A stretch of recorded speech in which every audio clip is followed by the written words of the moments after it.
Welcome to the Panic Room, where we talk about all things panic-inducing. I am the Queen of Panic. Warning, some episodes may contain content that may be disturbing to others. Viewer discretion is advised. Now let the games begin. So I, 18 female, work at a bakery, and it's not often that we get creepy people as customers. But the other day I was working at the register, and an old man walks in. I always say, "Hi, welcome in, how are you?" And he didn't look at me or acknowledge what I said. He immediately pointed to a cookie and asked what flavor it was, to which I said the name of it. Then he asked what was all in it. I started listing out what was in it, and he cut me off and said, "Stop," all frustrated like. Then he finally looks at me and leans his face over the counter till he was about a foot away from my face. And he says, "Wow, you are a really pretty girl. You're so attractive. You know that, right?" I just said thanks in monotone and looked down at the ordering screen because I felt very uncomfortable. And it gets worse. He then continues to say, "You must get that a lot, don't you? That you're so beautiful?" And I said, not really. And he says, "Oh, well, you're such a beautiful girl. How old are you anyway? 14? 15? Surely you're 15, eh?" That's when my gut was telling me something is wrong with this dude. And I look up at him and say coldly, "No, I'm an adult." And he gets all antsy with his body language and says, "But what age?" And I said, "An adult," because I didn't trust him knowing my age. He already could see my name from the tags we wear on our hats, and that already made me feel nervous that he knows that piece of information about me, plus where I work. He then shook his head like he was disappointed and said, "Okay, well, you're just really attractive. I hope you know that." And I said, "Okay." And then he ordered really quickly and left. The POS saved his full name from his credit card after he placed his order, and my coworker and I looked up his name and the town we're located in on a registered sex offender website. And turns out he has a criminal record on it, which then made me feel sick to my stomach about the whole interaction he was trying to have with me. This was in 9th grade, and I had walked into class. I had a history at this period, which definitely wasn't my favorite. My teacher for this class was a bald, white, and old-looking man with blue eyes. He seemed old and frail, but had a mouth on him. I won't say his name for privacy reasons. He was weirdly really nice to all of his female students, always giving them compliments and calling them a good girl. I didn't think of it as something weird until I heard countless girls sharing things about what he would say to them. He would act really weird and flirtatious with the young female students and talk to them as if he weren't their teacher. Most girls felt really uncomfortable while being in the room with him and even nervous. He had this aura that was off, and it made the whole classroom feel eerie. It would be very awkward listening to him talk with his students. Hearing it would make my skin crawl. "You're such a bad girl," he'd say. "Doesn't it sound wrong? Let me know if I'm reaching." One day he just disappeared and was never seen again. People flooded their social medias with different theories on why he was gone. Some of them were outrageous, but could be true. Turns out he was a predator and sexually assaulted many girls in the school.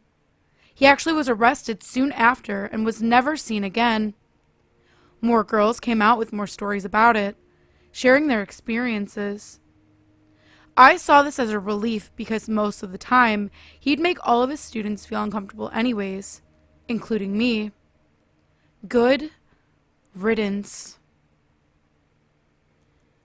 I, female 21, posted on here a while ago about a creepy man on the bus, and today it occurred to me that I have even creepier bus encounters from when I was 19, so here goes.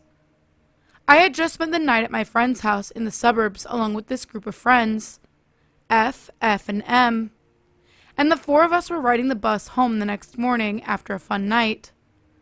Since it was bright and early, I'd let my guard down, slumped down on a window seat in the mostly empty bus. My friend F was sitting next to me on the aisle seat, and our other two friends were sitting across from us. The bus was gently rocking, and I was in a sleepy state when my friend grabs my hand and squishes it really tight. She wasn't saying anything, but her breathing became fast, as if she was panicking, so I turned to her, and I saw a piece of meat dangling, and it was attached to an older man in his 50s.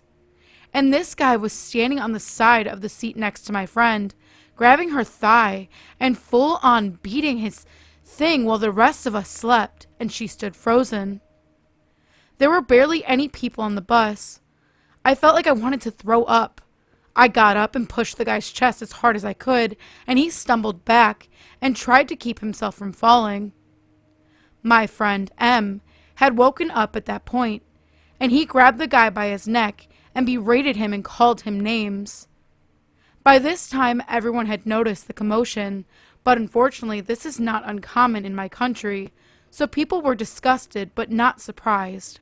As soon as the next stop came, the guy practically jumped to get out, as we all comforted my poor friend.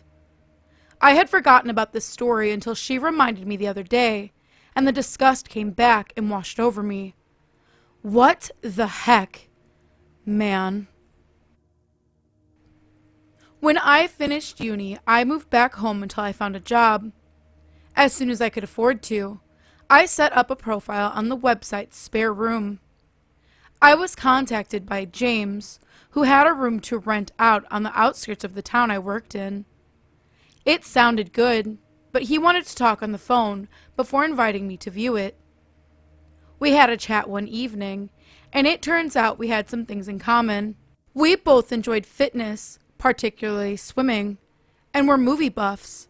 By the end of the call, it had felt like chatting to an old friend, and I was looking forward to meeting him. James didn't specify his age, but I assumed he was in his 20s like me. When I went to view the property, he actually came out of the house next door to greet me. When he introduced himself as James, I was pretty shocked. He was at least 50, dressed quite conservatively, and looked like he was wearing a hairpiece. If he told me on the phone that he was in his early 20s, I wouldn't have questioned it. I went ahead with the viewing, but I'd already decided I didn't want to rent a room from him. I wanted to live with people who were similar in age to me. I was also put off by the house decor, which looked like it hadn't changed since the 80s. When I viewed the bedroom, it looked like it was occupied by a young person. There were several pairs of trainers and a games console. James said that the previous tenant, Mark, was moving to London for work. Coincidentally, my name was Mark too. James invited me to sit in the living room after the house tour. I didn't want to be rude, so I did. He explained that he cared for his elderly mother, who lived next door. Then he started complimenting my style, saying I looked cool. He proceeded to put his hand on my leg, which made me feel very uncomfortable. When he asked if I was interested in the room, I said I had some other properties to view, but that I would be in touch. I then made my excuses to leave.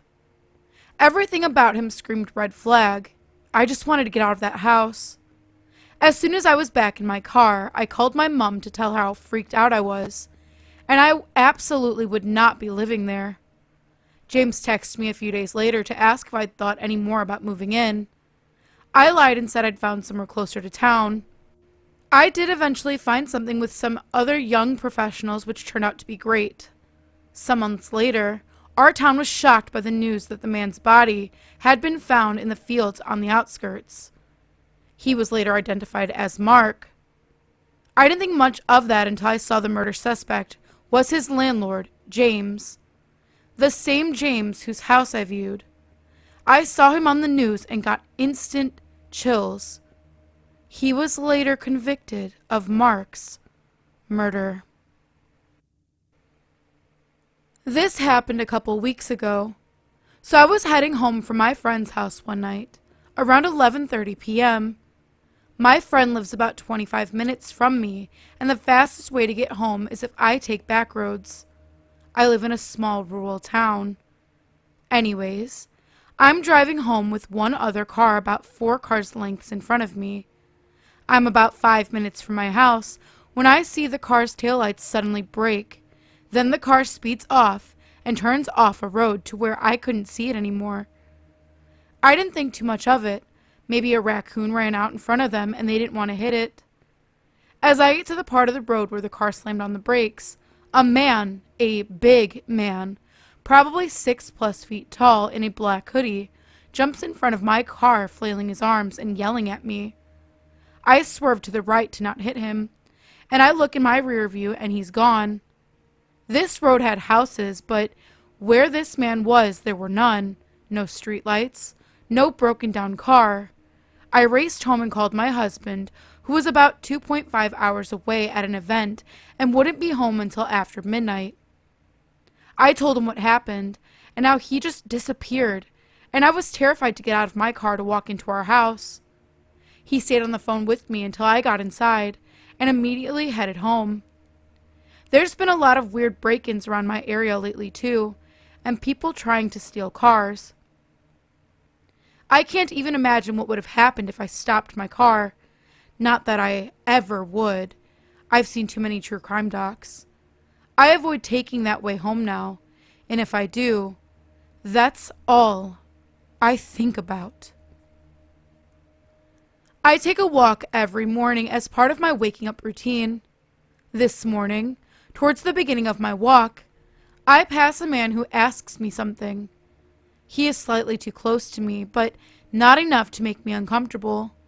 Just enough that I don't want to slow down or have a listen to what he has to say. I have my earphones in as well, and don't take them out, but hear enough that he asked for the time. Without breaking my stride, I glance at my watch and say 7:30, and keep walking. If he said anything else, I did not hear. About 20 minutes or a half an hour later, well far away from the first time, I came across this guy. That same guy walks up from behind me, again too close to me, to ask for the time. I tell him at that point to get away from me, stop following me, and that I already gave him the time. That escalates things immediately because he shoots back. Why? Is it because I'm black? I respond no, it's because he approached me about a mile away with the same question. He said he lives in the neighborhood, so I say fine, but please stop following me. He denies following me and calls me a ching-chong bitch and yells for me to go back to China as I cross the street to put more distance between us. This guy follows me across the street and keeps following me as I cross back over. At this point, I'm yelling for him to get away from me and stop following me, and he's repeating the same lines about being black and hurling racial slurs at me. I'm getting worried that while there are people out at 8 a.m. either walking their kids to school or going to work, no one's going to step up because of bystander effect. After I cross the street for a second time, he gets right in my face, yelling about how he's not following me. I have my back against an apartment complex, and I'm getting worried that things are going to get physical. When a tall woman with pink hair walks up, I don't remember what she said, but I, at some point, confirmed to her that he wasn't leaving me alone. She's about the same height as this guy, and starts to yell for him to stop following me. He is now being badgered by her, and he's also yelling back the same denials about not following me, being from the neighborhood, and accusing me that this is all because he's black. Thanks to my lady savior, I'm able to break away. A couple that is exiting their apartment, who all witnessed this, ask if I'm all right, which I say yes without stopping. I walk half a neighborhood block down to duck through an alley. As I'm walking down the alley, checking the entire time to make sure that the guy's not following me, I see the woman with the pink hair has disengaged and is walking off. I'm so glad it didn't escalate for her and feel bad for not being able to thank her for her help. I take a circuitous route home, looking behind my shoulders every once in a while. I never really thought about this as a creepy story until I got some creeped out reactions when retelling it now as an adult. I hope it fits here. This happened years ago, so I'll do my best to accurately describe it. I do have a pretty good memory of my childhood, so here it goes. When I, 28 female, was about 3 years old, I was with my mom at a grocery store/market. I was carrying a plushie with me as I often did at that age, and holding my mom's hand with my free hand. It was a plushie of Tweety.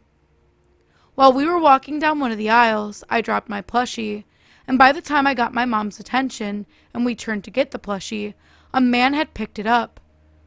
Instead of giving it to a worker or anything normal, he walked off with the plush.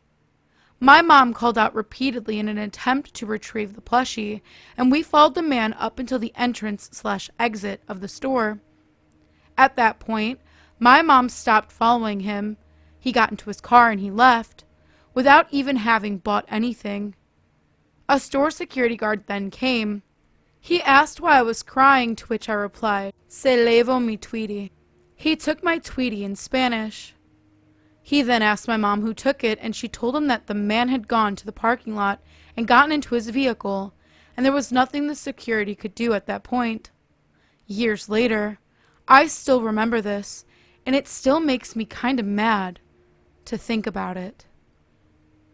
Crazy woman threatening to call CPS. This isn't really creepy, but it was scary for sure. No, I am not the parent in this situation, but rather the kid. This was, who knows, years ago. I was young, maybe like 7 or 8. I think 7. I was with my other 2 siblings, my little bro and my older sis. We are all 3 years apart. Anyway, we were all in the car, waiting for our mom, who had gone inside a Pizza Delight to pick up our food, which she had pre-ordered beforehand. This was in Bayers Lake, I think. We were only alone in there for a minute, and I was tired, so I was half asleep against the window. I was abruptly woken to an aggressive and loud banging on our car window. My sister, maybe 10 at the time, was sitting shotgun. I was in the back seat diagonal from her, and my little brother, probably 4, was beside me. We all immediately looked to where the sound came from, and saw a 40 to 50-year-old looking lady. I don't remember much about her, and it was late out, but her hair was kind of frizzy, thin, and crazy looking. It was a silvery blonde. She had a receding hairline, and was sweating profusely on her forehead. She looked a little on the heavy side, and her face was practically pressed up against the glass, and she had an intense, crazy look.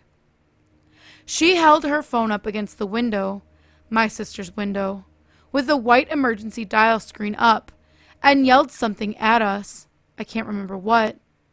My mom was literally walking back to the car when this happened, and was like, "What the fuck?" So she immediately gets into the car, and the woman runs around to her door and grabs it, yelling at her about how she's a terrible person for leaving her kids alone in the car, and that she was going to call CPS. Our mom explains to her that she was only gone for 5 minutes max, and that she had a 10-year-old in the car with us with a phone. The car was locked, and she could see the car from where she was in the restaurant. The lady keeps screaming at my mom, though, and grabs my mom's wrist. So my mom, who's in the military, immediately rips her hand off of her wrist and slams her door shut, rolls down the window to give her the bird, and books it. The woman was screaming the whole time and looked genuinely insane and terrifying. Anyways, we later dubbed her Pizza Karen. Around 2020, when we were reminiscing about the event and laugh about it now.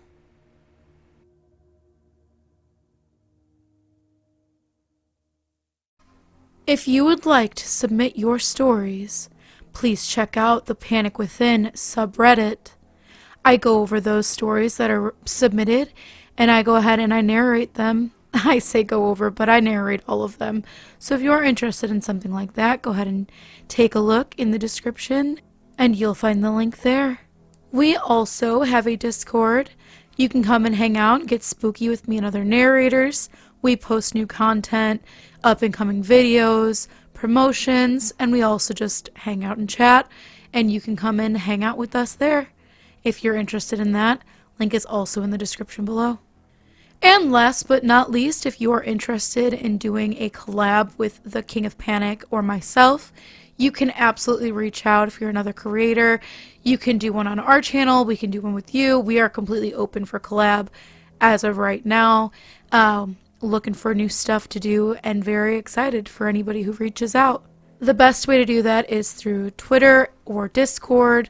I do check Instagram and I will get back. It just might take a little longer because I'm super bad at that, but I've been trying to be better. So if you do reach out there, even if it takes a couple days, I'll be there.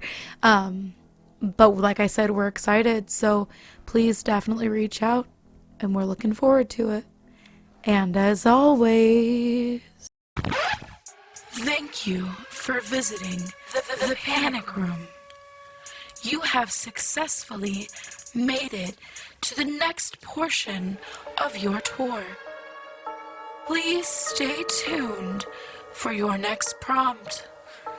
Click the like button and subscribe to receive notifications for when the next portion of your tour is ready to join. Thank you for watching. Don't let the panic drown you.